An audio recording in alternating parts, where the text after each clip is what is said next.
Everyone, welcome back to FPL Fran. Today's video is going to be the Game Week 31 cheat sheet.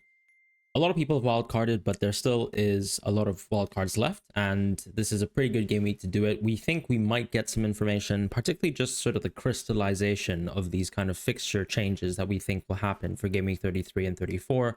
The expectation is that kind of news comes out this Friday, so hopefully that just confirms the kind of predicted double Game Week 33 that I have as follows within the cheat sheet, and also the blank correspondingly in Game Week 34, because they're clearly just the inverse situation to each other. So I think the biggest question mark is going to be where Brentford and Nottingham Forest, that game currently standing in Game Week 34, where that game goes. It could be postponed, but simply, rescheduled to the midweek in 34, which will have no FPL impacts. And that is the overlying assumption that I think is correct, and so we're just going to stick with that for the cheat sheet. But do keep in mind that that information could change that, and it could be a surprise. As far as the cheat sheet, if you've never seen the cheat sheet series before, it's really just a tier list of all players based on different price points and tiers. A lot of the information in terms of expected data does come from Fantasy Football Hub, and you can find them on the link below. A lot of stats there, a lot of expected points as well, which is something that you can look at for yourself, as well as sort of tools to sort of manage your team and so on and so forth. So if you're interested in trying to make sort of team-specific decisions, you want some help with the AI, have a look at the link in the description, as I mentioned. But looking at the cheat sheet now for the midfield, if we just start off there, I do think Murphy gets a rise, and part of that is because there's actually a slimming of options, I believe, and I think in the midfield as well. Even, for example, on my own wild card, I found it very tough to actually go for a 5-piece midfield. A lot of people, for example, went for the likes of Matera over someone like, or over, let's say, the combination of Sarr and Eze, and of course that just gives you, let's say, another Newcastle spot, particularly in the midfield position. So a lot of people do have the likes of Murphy. It also gives you room potentially to get, let's say, an Aston Villa midfielder or another Arsenal midfielder too. So these are the kind of considerations we want to think about, because the expectation is that these are the teams doubling in Game Week 33. So quite important. Whereas, of course, Murphy is someone who doubles on Game Week 32. And it kind of smooths out this sort of run as well, considering that Newcastle just have really good fixtures in and around then. So Elanga and Rodgers do get rises as well. Part of this is, I think maybe it was actually a bit preemptive for me to drop Elanga. I didn't really realize how solid of a pick he is, just generally speaking. And of course, he has a small, slim chance of, let's say, doubling on 36. And also a pretty good chance of, if the Premier League do anything spicy with regards to fixture scheduling around that Brentford-Nottingham Forest game, maybe he could have a double as well. That's unanticipated. So quite a solid pick who's now getting consistent minutes and just generally playing really, really well. With Rodgers, I think, yes, Asensio and Rashford just look so explosive, but Rodgers is just such a solid, stable pick that you can guarantee the minutes for almost every game. With Rashford, I think it's quite conditional to, right now, Watkins. You know that Malin as well is another substitute option. There's just so much depth there. And whilst Asensio is absolutely, points are coming out of every, hole in his body. But I don't really know how to justify Asensio on the minutes that he's getting right now.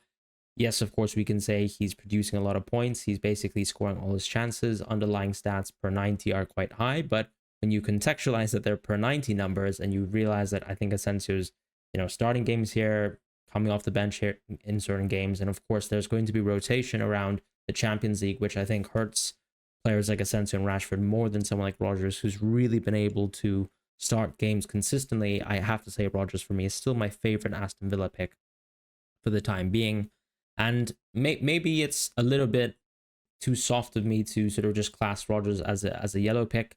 But I think he could very much stand on most wildcards, or even just generally as a transfer for this week, considering that you've got a pretty good fixture in 32 and 33 for Aston Villa, and 31 is at least a home game, right?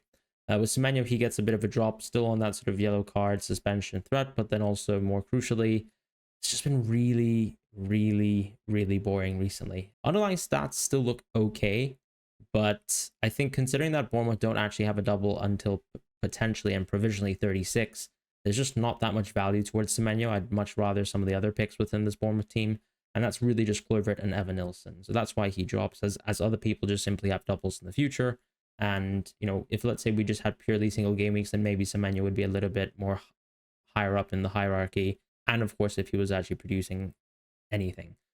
In the sort of next tier, we have Merino getting a rise. I actually already iterated on this last week within the cheat sheet, and I already mentioned that the reason why I was dropping Trossard was because I think that his minutes were more fragile, and with Saka coming back, that they were probably going to dissipate. Interesting that Trossard, of course, didn't even start at the previous match, and Arsenal did play quite well. Martinelli specifically played really well, and I think the more crucial point though is I was expecting this because of Merino staying within that center forward position, and he for the most part has done that now. So I think Merino's minutes continue to sort of stay high in that estimation. I think that call, generally speaking, was correct, and therefore Merino's going to continue to rise as a pick, as now that's been backed up by another game of information, with also Saka coming back into the team and Merino's minutes being relatively intact. So Merino does get a pretty fat rise, and I do think he's going to be a bit of a slept-on pick, because when you look at underlying stats, it's very hard to contextualize how good Merino is. He's now playing center forward. You expect that the underlying numbers are actually going to be better than the season-long averages, because the season-long averages carry a lot of minutes within the center mid position. As far as Kluivert, I still think he's a solid pick. I listened to a little bit of the Bournemouth sort of journalistic reporting on what Iraola mentioned, and interesting, of course, that he wasn't in the squad whatsoever versus Ipswich, but I think the quote from Iraola was that he could maybe play minutes, and I think that, I guess the key point as well is that he didn't seemingly have, let's say, a muscular injury, and that they were going to assess him in training. So I do think that it's more of a load management piece with Kluivert. It probably makes sense for him to come back and play versus West Ham, but I could be wrong, and Kluivert could be, let's say, out of action with an undisclosed injury. The Bournemouth reporter that I listened to, who was at the press conference where Iraola gave those quotes, specifically mentioned that he himself thought there was no injury over Kluivert, and the club was just going to assess his sort of fitness and fatigue situation. So I think Kluivert's going to remain as a top pick, and you guys know why. Penalties, good underlying stats for what he is, and just on the uptick in terms of how important his minutes are, especially since you consider that someone like Tavernier is injured, and therefore that gives more minutes to everyone else on the team, right? Because Tavernier was taking minutes arguably from, let's say, the left wing, right wing, and 10 position, so, or the non-Semenyo wing position. So Savinho is also a new pick who gets added to the cheat sheet. He is someone who actually played, right, compared to Foden within this match versus Leicester. He had quite a good game. I think him and Marmoush probably could have actually outscored what they actually did. And, you know, Savinho had a strong match. I think one of my only concerns is that, first of all, there could be some structures where Man City don't play necessarily with the right winger at times. We've seen someone like Bernardo go there, someone like Foden when he plays, which I don't really know what is going on with him. You know, that could be a situation as well. But more crucially, Oscar Bob is back, and we saw him come back to a lot of applause in the City game. I think that concern for me is unlikely that Savinho probably plays too many minutes on the left. It's probably likely that Bob is going to share minutes with Savinho going forwards, and maybe the knock-on impact as well as Savinho's minutes do decrease a little bit. So I've been cautious to actually not raise him too highly within the cheat sheet. Martinelli, I think his minutes will be relatively safe, but we also know that he will probably have managed minutes, as he did even, let's say, when he was fully fit in previous parts of the season. And especially since the Real Madrid game, I think, is still the priority game for Arsenal. I don't know if Martinelli's minutes are really going to survive game week 31, 32, 33 too much. And ultimately, I think Merino just provides a bit more upside. And so clearly does Saka as well eventually, right? When you're thinking about how to optimize around triple Arsenal. It's nice that there are so many defensive injuries for Arsenal. I think it kind of opens up to Raya, Saka, and Gabriel being the best triple up. But if you don't have Raya, for example, then you're actually in search of a third option. And of course, this is why you come to the likes of Merino and Martinelli potentially. As far as, let's say, the next tier, Gordon and Bowen. Gordon did have an international break injury, but it was actually suffered within the international break whilst he was playing for England. So I know he's been back in training, I think, as per How, but it is How, and I think there's just a small asterisk here. He was suspended for Game Week 30, so that's clearly why he didn't play in Game Week 30, so don't take that as information. But right now, Barnes is also playing. We also have a little bit more depth with, I guess, Willock filling in some sort of minutes for Murphy, as I noted within the previous match. I don't exactly know whether Isak has an injury, but he did come off suspiciously early in the match versus Brentford. So we'll have to monitor this situation, because I think, of course, if Isak is out, that's actually a really nice soft impact for Gordon, who can always play center forward minutes, even though they have Wilson back. But yeah, I do think that Gordon is a touch overpriced for what he is as a pick, but he does double. And that's very, very beneficial for a lot of people who are in search of a differential. As far as Bowen and Bruno, they just dropped just due to fixtures worsening. Foden, I've given him a big drop and an asterisk as well. I don't really know what is going on with Foden. He didn't have the best of matches, versus Bournemouth in the FA Cup, but he had a great chance within the second half. I don't know why he played 0 minutes versus Leicester. I'm concerned that there's a lot of reporting around Foden, and I think none of it really authenticated by a serious journalistic source, so I won't speak on that at all, but we'll just need to monitor the situation going forwards. I think, the likes of Marmoush and Savino are clearly the 2 out of 3 sort of City attacking picks that interest me right now. No one else really does. So unfortunately, Foden drops, and we'll just have to see what Pep potentially can give us as information over Foden. I certainly wouldn't be buying him until at least game week 32, and if we got, real, I guess, confirmation from Pep that he's fine and that he'll get good minutes. And right now, McCarthy's getting minutes, KDB's getting minutes, even Bernardo at times, and Gundo's actually playing reasonably well. So you've got a little bit more depth now to close this end of the season for City, and maybe a Foden, someone who can't be called upon by Pep, and you've got Marmoush basically occupying all 90 minutes of the center forward position. I'm just not sure if Foden's a good pick to close the season out, and that's that. With Saka, he's a new pick. I won't talk about, let's say, Saka getting a boatload of points and coming off in 25 minutes, but I think there was a lot of logic to people going for Saka on, let's say, the wild card, and just generally speaking now from game week 31 onwards, I think Saka is just a brilliant pick, right? Everton away is not a good fixture by any means, and I think you don't expect Saka to play anything more than, I think, 60 minutes versus Everton, because really he should be protected so that he can actually play the minutes versus Real Madrid. And my suggestion and sort of reason for not including Saka within the previous videos, I thought exactly what would happen in the sense that if Saka was to come back, that he would only be playing 20-30 minutes within his match first game back, and he played around 25 minutes, and that includes extra time. So I feel like I was sort of vindicated from that in terms of decision-making process. But right now, as soon as game week 31 is concerned, Saka's an amazing pick to sort of go for. And especially if you don't have, let's say, a Palmer-sized player within your team, where else is the money going to go? So it makes a lot of sense to have Saka within our squads. Moving over towards the sort of forward position, I really think the forward position is one of the most driest positions right now in FPL. Watkins is now sharing minutes with Rashford, so that's why he's still a bit of an orange pick. I think he's more of a consideration for 32, whereas the midfielders you can probably go for in 31.